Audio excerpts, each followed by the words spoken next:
الحمد لله وكفى وسلام على عباده الذين اصطفى أما بعد. فعن النعمان بن بشير رضي الله عنه قال: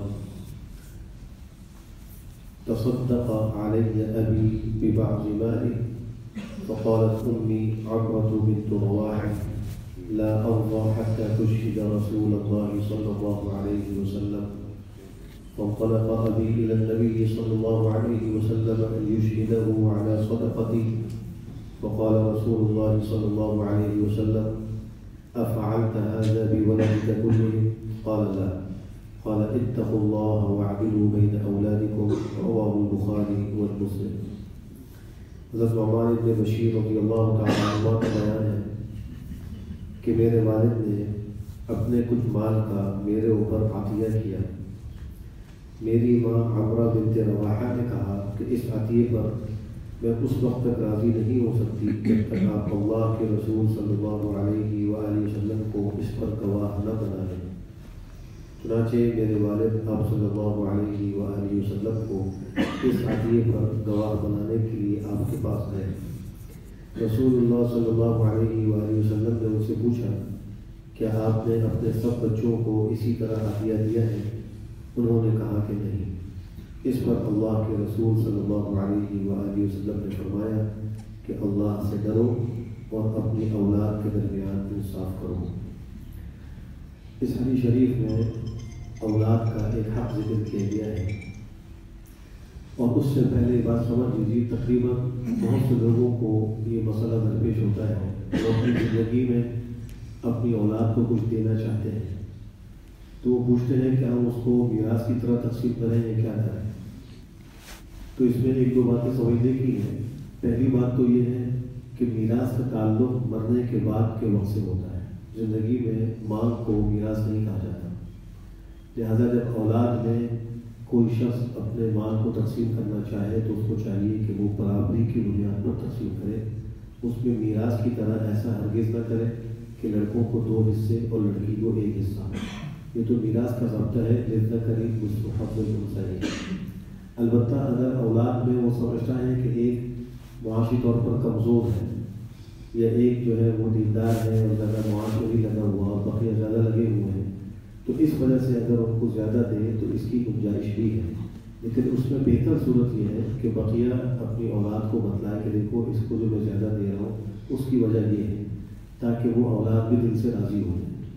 اگر یہ طریقہ اختیار نہ کیا جائے گا تو یہ بہت سی خرابیوں کا مجموعہ بنے.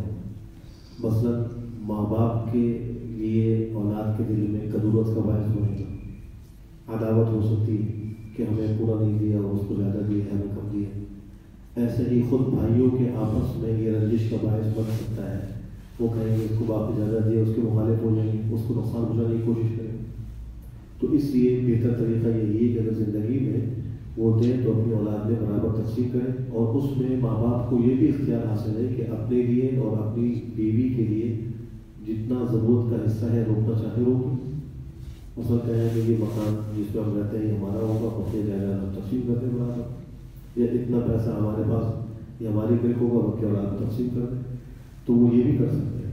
اس میں ان کو کوئی خاص مقدار کے مطابق تقسیم کرنا ضروری نہیں، بلکہ اپنے لیے جتنا سمجھتے ہیں ضرورت کا روک لیں. چونکہ سارا مالک ہی وہ خود شخص ہے تو اپنے مال میں اس کو مکمل سمجھتے اختیار حاصل ہے. دوسری بات یہ ہے کہ بعض دفعہ اولاد اصرار کرتی ہے ماں باپ سے کہ ہمیں جو ہے ہمارا حصہ دے دیں، تو اس میں اولاد غلطی مانے. جب تک ماں باپ حیات ہیں ان کے مال میں اولاد کا مالکانہ یا وراثت کے طور پر کوئی حق نہیں، وہ مطالبہ نہیں کر سکتے.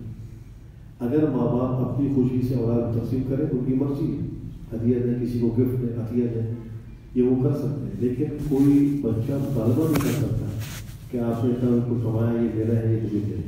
اگر اولاد یہ کر رہی ہے تو وہ غلطی کر رہی ہے، وہ زیادتی کر رہی ہے، یہ ظلم ہے. ماں باپ سے مطالبے اور حق نہیں.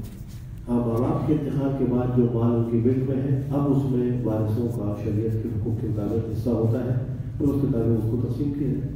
لیکن زندگی میں کوئی بھی ماں باپ سے مطالبہ نہیں کر سکتا، اور ماں باپ کو بھی تقسیم کرنے میں اس چیز کی رعایت ضروری ہے. اب دیکھیے اس روایت میں حضرت نعمان بن بشیر فرما رہے ہیں کہ مجھے میرے والد نے کچھ گفٹ کیا، کوئی باغ تھا یا کوئی زمین تھی، تو والدہ نے کہا کہ جا کے پہلے پیغمبر کو اس پہ گواہ کرو.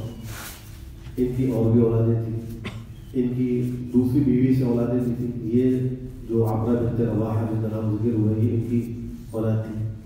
تو انہوں نے کہا کہ تم جو ہے جا کر اس پہ گواہ بناؤ تاکہ میرے بیٹے کا حصہ محفوظ ہو جائے. جب وہاں پہنچے تو پیغمبر نے سوال کیا تمہارے اور بھی لڑکے ہیں, اولادیں ہیں؟ جی ہیں. ان سب کو دی ہے, ان سب کو تو نہیں دی. تو کہا کہ اللہ سے ڈرو, اپنی اولاد میں عدل کرو. اور بعض روایات میں آپ نے فرمایا کہ پھر میں اس پہ گواہ نہیں کر سکتا, یعنی یہ بات حق نہیں ہے, یہ انصاف پر مبنی نہیں ہے, میں اس پر گواہ نہیں کر سکتا. تو اس میں سبق ہے کہ زندگی میں جب تقسیم کریں تو بیٹا اور بیٹی دونوں برابر ہی اس میں حصے دار ہوں گے, ان کا حق ہوگا کو دے دیں. اور اگر کبھی کمی بیشی کرنی ہے کسی مخصوص حالات کی وجہ سے تو پھر اس میں باہمی رضامندی سے کر لی جائے تاکہ دونوں کے اندر کدورت پیدا نہ ہو. اللہ